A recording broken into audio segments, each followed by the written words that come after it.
আপনারা ইতিমধ্যে জেনেছেন যে আমাদের কিছু বিষয় আছে, সেই বিষয়গুলো আমি প্রেস নোট আকারে আগে আপনাদের সবাইকে পড়ে শোনাবো, তারপরে কিছু যদি জিজ্ঞাসা থাকে সেটা আমরা আপনাদের সামনে করব।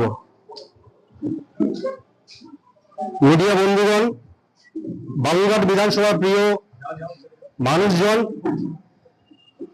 মানুষজনের কাছে জানাতে চাই যে আমি সুশীল মার্ডি দীর্ঘদিন ধরে জাতীয়তাবাদী চিন্তাধারা ও মানুষের সেবার আদর্শে অনুপ্রাণিত হয়ে সাধারণ মানুষের পাশে কাজ করে এসেছি। এই অবস্থায় আমি দলের প্রতীকের জন্য নয়, বরং বালুরঘাটের সম্মান ও কর্মীদের আত্মসম্মান রক্ষার জন্য নির্দল প্রার্থী হিসেবে নির্বাচনে অংশগ্রহণ করার সিদ্ধান্ত নিয়েছি।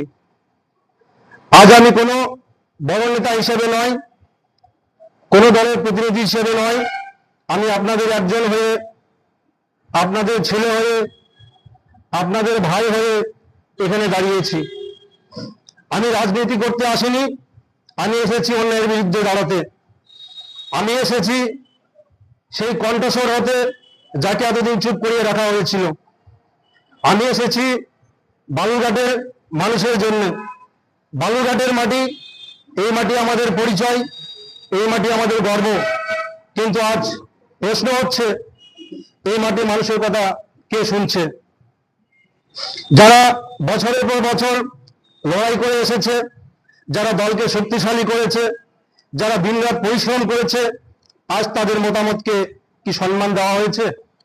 এই প্রশ্ন আমি আপনাদের সামনে দলের কাছে রাখলাম। 2018 সালের পঞ্চায়েত নির্বাচনে কাউন্টিং এর সময় সন্ত্রাসের যে বিভৎস চেহারা বালুরঘাট দেখেছে, তার মূল হতা যে সেই রকম চেহারা বালুরঘাটের সংস্কৃতির সাথে খাপ খায় না। সেটা গণতন্ত্রকে গলা টিপে হত্যা করে গাজওয়ারির মাধ্যমে নিজেকে প্রতিষ্ঠিত করা, সেটা বালুরঘাটের ভদ্র সুসভ্য রাজনৈতিক সংস্কৃতির সঙ্গে সামঞ্জস্যপূর্ণ নয়। অপরদিকে বিজেপির একদম নিচুতলার কর্মী সমর্থকদের ধারণা বালুরঘাটে নির্বাচনের টিকিট বিক্রি করা হয়েছে। কতিপয় স্বার্থান্বেষী নেতা সেটা করেছে। নীতি, সিদ্ধান্ত, আদর্শের রাজনীতিকে এবং কর্মীদের আবেগকে বিক্রি করা হয়েছে। এই দুই ধারণার বিরুদ্ধে আমাদের প্রতিবাদ। আমরা সততা, নিষ্ঠা, মূল্যবোধের রাজনৈতিক সাংস্কৃতিক ধারাকে বহন করতে চাই।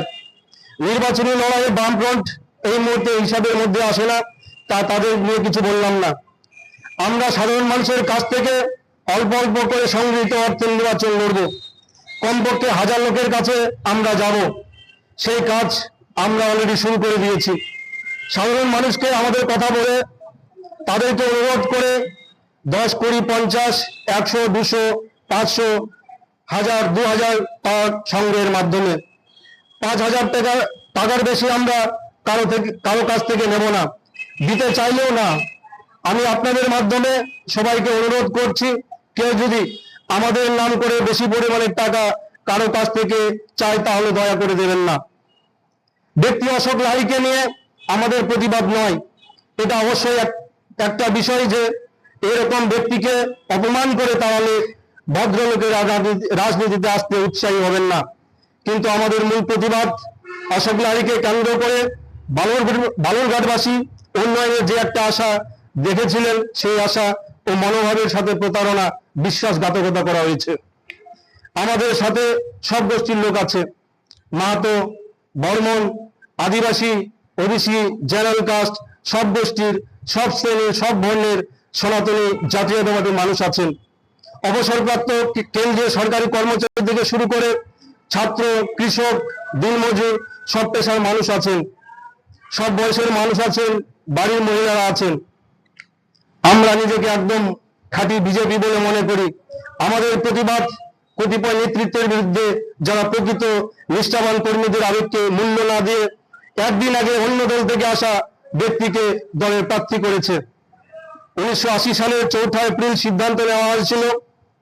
6 এপ্রিল যদিও সেই সিদ্ধান্ত কার্যকর হয়েছিল। 1980 সালে 4 এপ্রিল সিদ্ধান্ত নেওয়া হয়েছিল বিজেপি নামের একটা দল ভারতে আত্মপ্রকাশ করবে, সেই জন্য 4 এপ্রিলে আমরা মনোনয়নপত্র দাখিল করব। ধন্যবাদ। বন্দে মাতরম। জয় হিন্দ, জয় শ্রীরাম, মা দুর্গা কি জয়।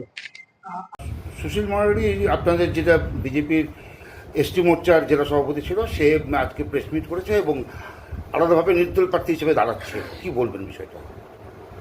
দেখুন, বেশ কিছুদিন ধরে আমাদের কাছে ওনার যে দল বিরোধী কার্যকলাপ সেটা আমাদের নলেজে আসছিল, আর আমরা সে অনুযায়ী ওনার পদক্ষেপ নিয়ে রাজ্যকে বরাবর আমরা রিপোর্ট করছিলাম। আজকেও দেখলাম যে উনি সরাসরি পার্টির নিয়ম বিরুদ্ধে গিয়ে আর প্রেস মিট করে পার্টির সম্বন্ধে মিথ্যা কথা বলার একটা প্রচেষ্টা করেছে। তার বিরুদ্ধে দল কেন ব্যবস্থা নেবে না সেই অনুযায়ী আমরা দক্ষিণ দিনাজপুর জেলার পক্ষ থেকে রাজ্যকে লিখিতভাবে আমরা জানিয়েছি, রাজ্য জানিয়েছে ওনারা দল থেকে বহিষ্কার করার পুরো বন্দোবস্ত করবে। কেননা এখানে নিজেই ভারতীয় জনতা পার্টির প্রার্থী ঘোষণা করা এটা সম্ভব নয়। এটা তৃণমূলের কালচার, তৃণমূল করে থাকে, কিন্তু বিজেপিতে এই জিনিস চলে না। বিজেপি একটি সাংগঠনিক দল, সিস্টেমে চলে। এখানে কোনো ক্যান্ডিডেট যারা হয় তারা দলীয় নিয়ম নীতি অনুযায়ী হয়, সেই জন্য দল তার বিরুদ্ধে ব্যবস্থা নেবে, এইটুকুন আপনাদেরকে জানাই। না, বিদ্যুৎ রায় হচ্ছে দাওয়ানোতেই নাকি তার এই সিদ্ধান্ত, অর্থাৎ তার তো এই প্রার্থী পছন্দ হয়নি, এই কথাই তিনি জানিয়েছেন। কি বলবেন? দেখুন, এটা দলীয় সিদ্ধান্ত। আপনারা জানেন যে বিধানসভা যে নির্বাচন সেটা পার্টির ক্ষেত্রে অত্যন্ত গুরুত্বপূর্ণ নির্বাচন। এখানে দল বিভিন্নভাবে সেটা পর্যালোচনা করে তারা প্রার্থী নির্ধারণ করে।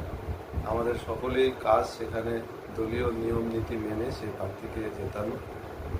আমাদের বিদ্যুৎ রায় বালুরঘাটের প্রার্থী হয়েছেন এবং যেখানে যে প্রার্থী হয়েছে তাকে জনগণ ভোটে নির্বাচিত করবে। আমরা একসঙ্গে নির্বাচন করবো। তাহলে এই ঘটনার প্রতিবাদে কি তাকে বহিষ্কার করা হলো? মানে আপনারা?